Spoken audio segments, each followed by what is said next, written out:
အိမ်လွမ်းမြတ်ရေးဆိုတဲ့ဒေသဝါလေးနဲ့ဂုံပြုတ်တင်ဆက်ပေးပါရစေရှင်။တိုင်းနာဆင်ကြည့်မယ်ဗျာ။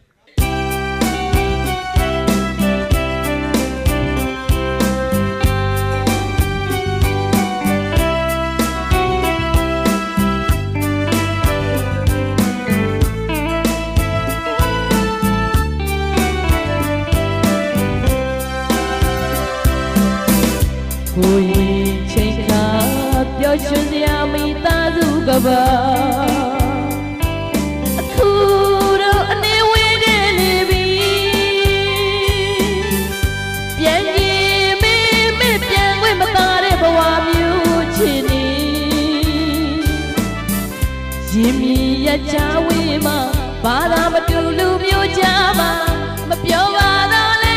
လေးဝမ်းရဲ့တွေ့ကြုံစားကရှာဖွေနေ့စဉ်အချိန်တိုင်းမှာအိမ်ကိုလွမ်းလို့အချိန်တိုင်းမင်းကိုခဲ့ရတယ်လေ